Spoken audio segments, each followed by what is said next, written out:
Hello, this is going to be like a series for Jupiter conjunctions or Jupiter aspect with different planets.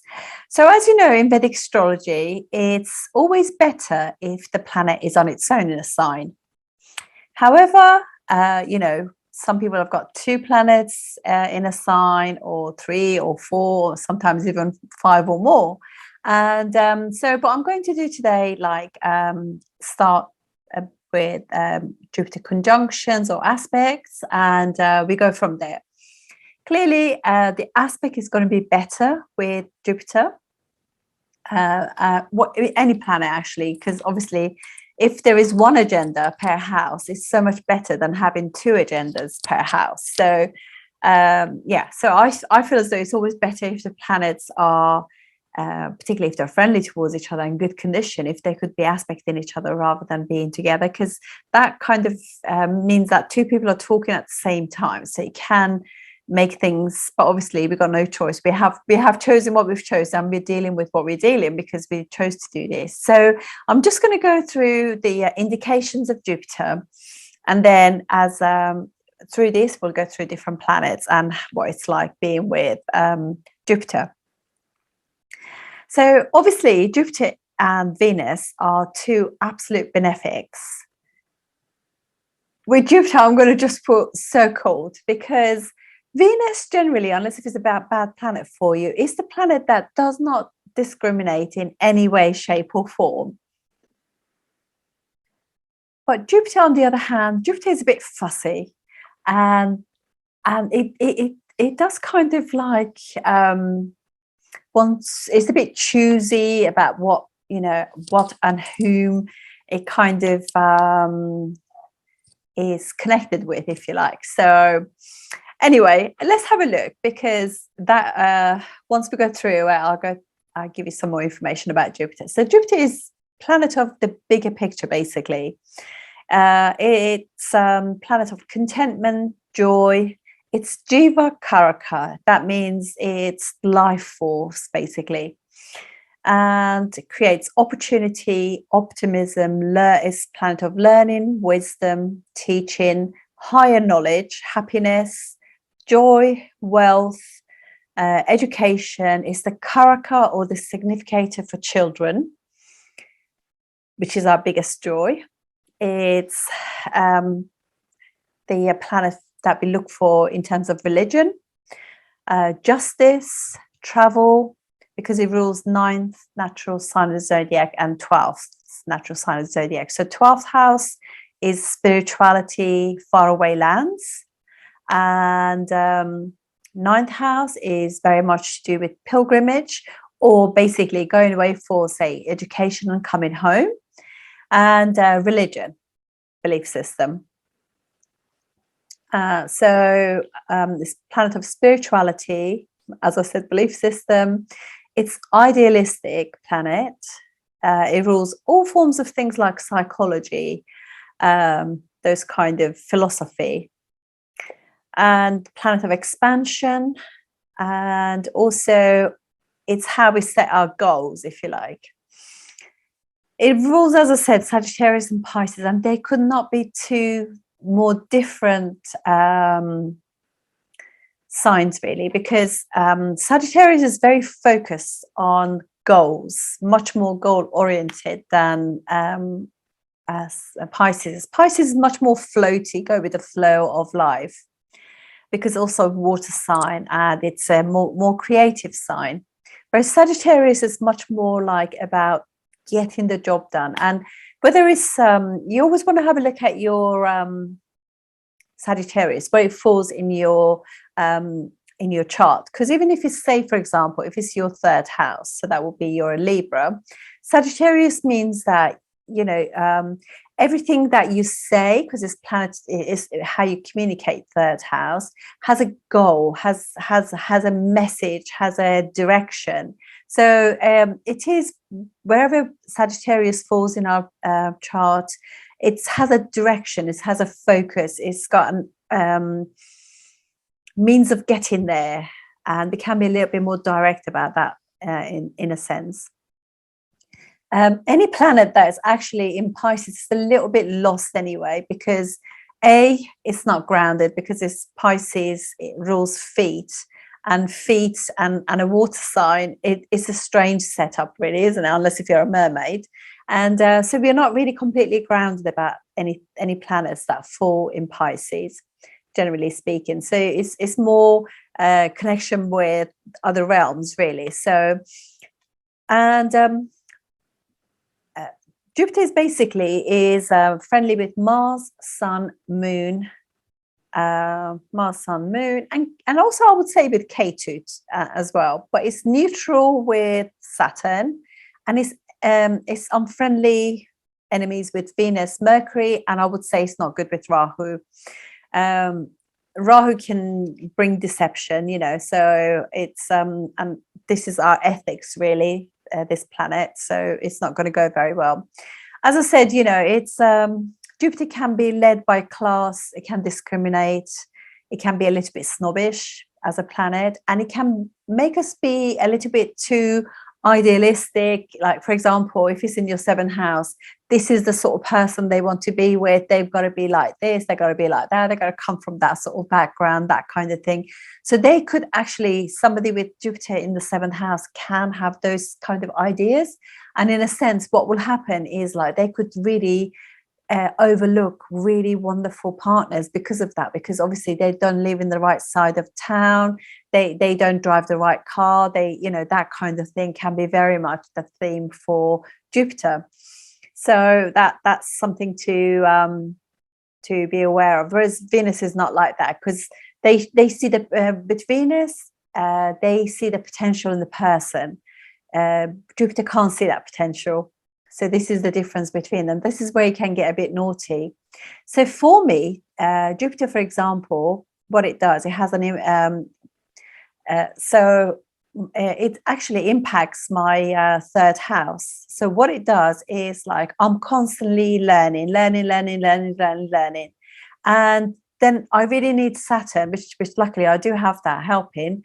It kind of makes me much more grounded and brings it together, because if I was just to let Jupiter do his thing, I'll be constantly doing third house stuff, and I can literally be on course after course after course after course, and I'm too old to be studying. I finished education in 1980, so well, that was just like teenage years, but just generally speaking, it can just keep you going for years.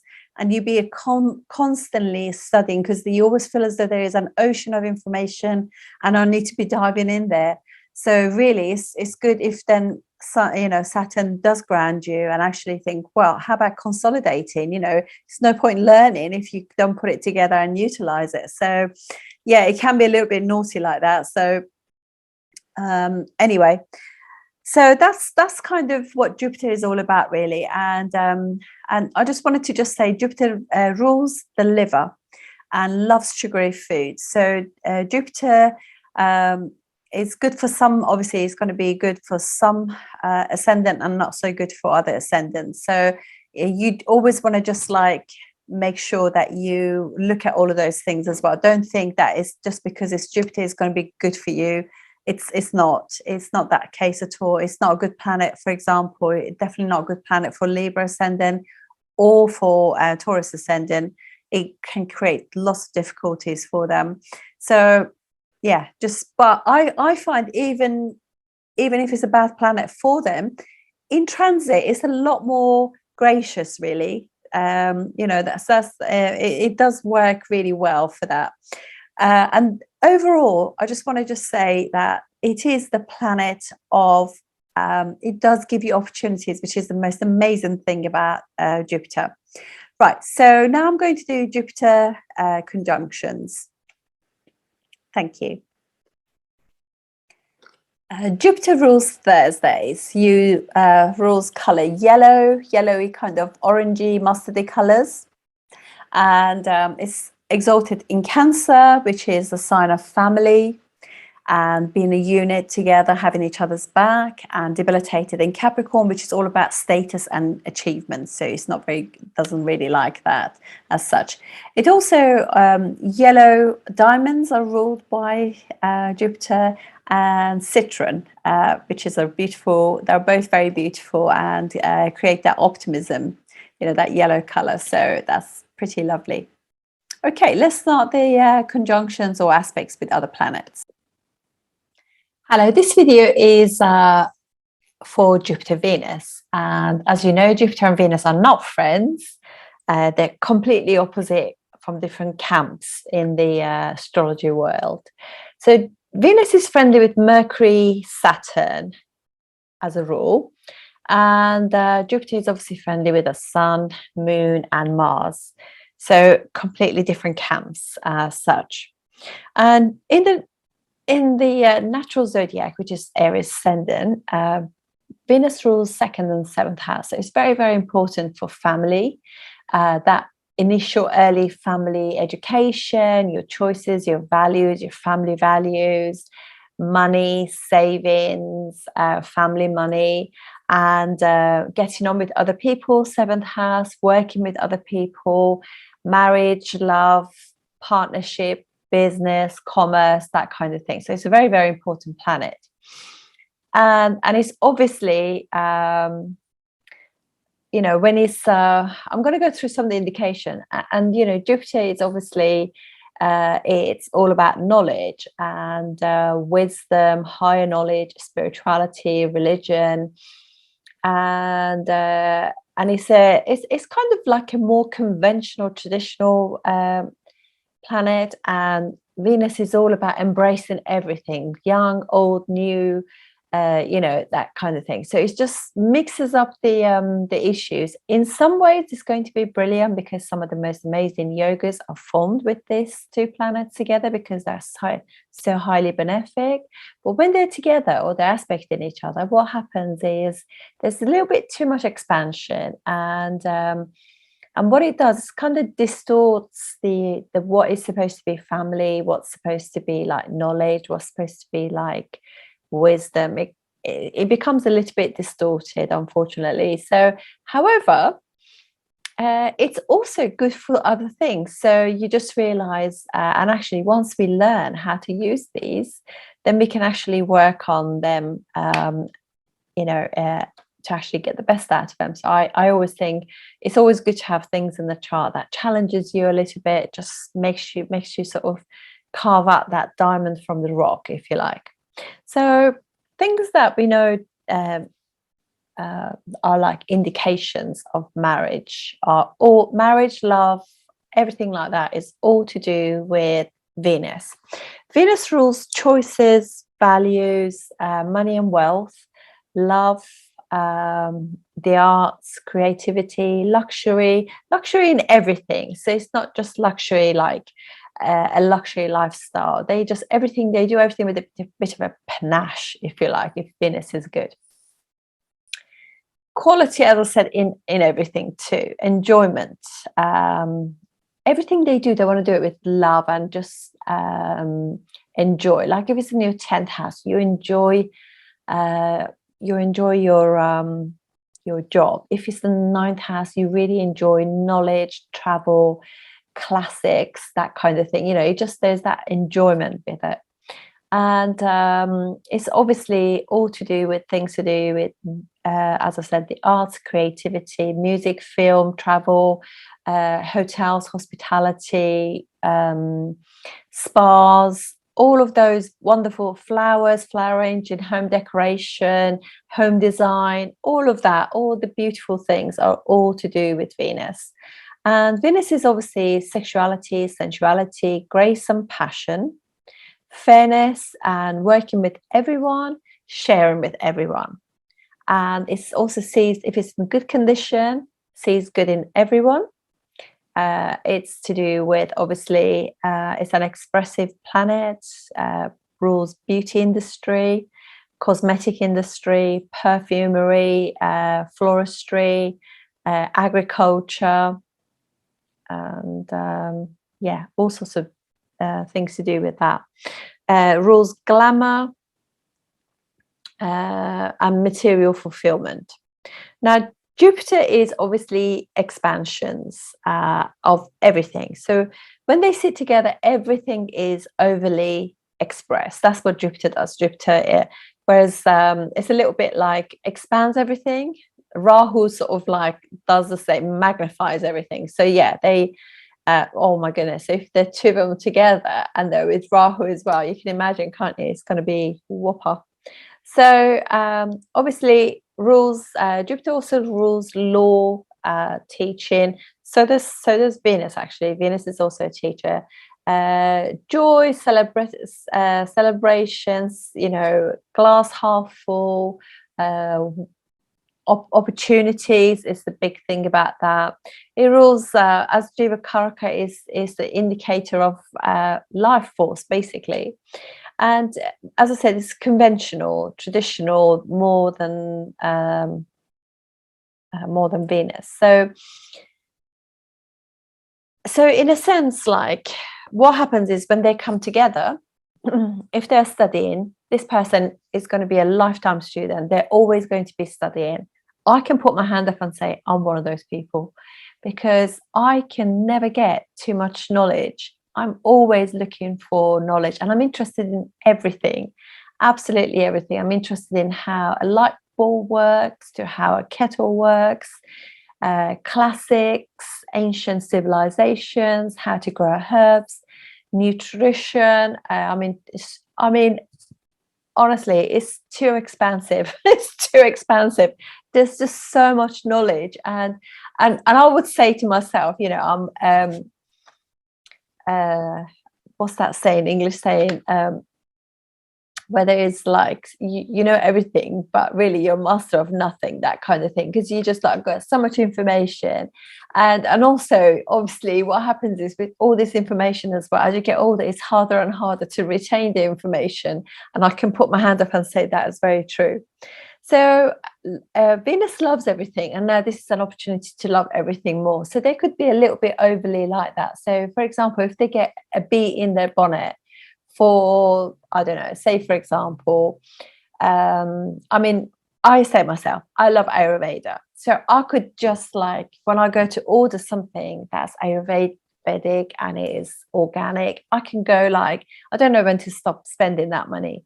But I'll be also, because of the Jupiter thing, because my Jupiter is stronger than Venus. So what I do, I use a lot of discernment as well. It's got to be a small company, it's got to be family run, it's got to be organically produced, is, you know, all of those things. So I would have to do my research to make sure the money goes to the company, that is not part of a big corporation, part of a big establishment. I wouldn't be interested in spending, not even, never would spend. So so that's it. You see, that's what happens. So because my Jupiter is stronger, I have this way of actually discernment of like, you know, and I also want to check, and I want to have like, it's a little bit like, oh, you know, I'm a bit biased towards smaller businesses, family run businesses, organic things, you know. So yeah, I'm a little bit like, not so sure about wanting to spend money like you know, when people are doing Amazon, I wouldn't be like that, because I would find the small companies within them and spend the money with them directly. So I wouldn't be interested in going through Amazon in any way, that kind of thing. But I would probably stay away from all of that anyway, just because, just ethics really. So that's the problem. Jupiter gives you, when Jupiter is very strong, your ethical way of everything is so tangled up in ethics that you can lose yourself. I don't have it in my, actually, I have it in my D9, I don't have it in my D1. So, so everything is like, it's overly, you know, and travel, like, have traveled so much. There has been, I mean, not last 2 years or so, that's like every penny that I had, it's like, I need to do this, but I need to also stay like in certain places. I had to go through certain companies. You know, all of those things are very much what you know, because Jupiter is fussy, you know. Venus just wants to be comfortable and enjoy it, whereas Jupiter will be much more like, well, you got to do this, you got to be ethical, you got to be spiritual, you got to be like, do the right thing. It's got to be, you know, that actually Venus is very fair. So sometimes I think in some things it's much better if Venus is stronger, because like when Jupiter is stronger, is difficult because that expansion and everything. So Venus is obviously is going to love anything, so it'll see beauty in everything, but Jupiter is not going to see that at all. And they're both kind of like to do with family. Obviously, Jupiter is karaka for children, and so it sees children as the biggest investment, most important thing, and how you really need to kind of channel all your energy into children, education, and their ethics, their all the ninth house stuff is like what you call like it's the way that you think, it's like your opinions and all of that. It's just and your belief system. So you got this situation where you got traditional and conventional and classical Jupiter, and you got Venus, which likes it all, likes antiques and all retro, vintage, classical. It all like everything, and you bringing them together. So if they're home decorators in the fourth house, so they could have a big house, and they will mix maybe the two. They mix something kind of antique with modern surrounding, or that kind of they're like a bit of everything, and obviously it can get a little bit confusing at times because they just like it's like I don't know what theme to follow because I want to follow everything. I can vouch for that. And so they obviously well, we know Mars is like metals, precious metals, things like that, and I would probably say also things to do with like things that are hard, like rocks and gemstones, things like that. I would say there's something between, they're ruled by Venus and Mars. So when they get a jewelry, they want the best, and they probably will be like, if Jupiter is there, Jupiter would want them to have something that's been in the family. This is an antique, it's been passed down. Whereas Venus is like thinking, well, I don't mind having something new, that kind of thing. So there is that thing going on between like keeping both camps happy as well. So they're going to be like equally the same as that. They could go through phases with clothing where they go through this phase of wanting to be modern and following things, but they're actually quite traditional because of Jupiter, and quite conventional and conservative as well. So it brings those two together. It's quite a fun thing really to actually watch, because like I wouldn't be at all into somebody, I'm not somebody who would want to have a brand spanking new car. I mean, I can appreciate it's probably good, but I would prefer to have a car that's been running for a long time and use the same service people, and that I trust and things like that. So I would be very traditional in that sense, whereas somebody who's got the Venus stronger and maybe Jupiter is weaker, if it was in the fourth house, and they could also have a situation where they want to change their car, they want to have a luxury car. Maybe if it's like in Aries, they want it to be very much to do with like a fast car, flashy, that kind of thing. So it's very, very interesting. And so they could have like, so sometimes I think also obviously because the two planets of money as well, they could be very, very wealth driven. They think about money, but Jupiter, if Jupiter's strong, they can actually be very, very actually both of them are quite good planets in terms of being charitable, because Venus is also exalted in the 12th house. They're quite charitable. They like to look after people. Venus definitely too, and Jupiter is very, very, it rules charitable house, 12th house. So, and when they love, they truly love, and they're very committed, particularly if either of them, if both of them are in signs, or one is strong, it helps the other one. And they could also be very much like picking fault with somebody too, like, so in relationships they can be quite picky about who they're with. They wouldn't want somebody who's got low values, or somebody who is very I mean, I can only just say, I mean, with so money will be like an issue for somebody like when the Venus is quite strong, because the Venus likes enjoyments and luxuries too. And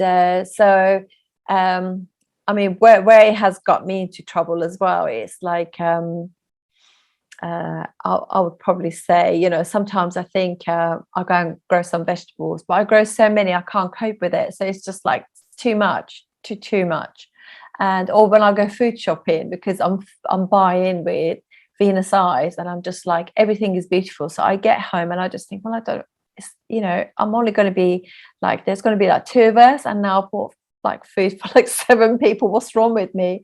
Every now and then I have these moments and I just think, oh my gosh, what am I thinking? So yeah, and end up like you know, having people over and stuff like that, I'll give things away. So it is a bit mad, really. So everything is very mega, very major, very big.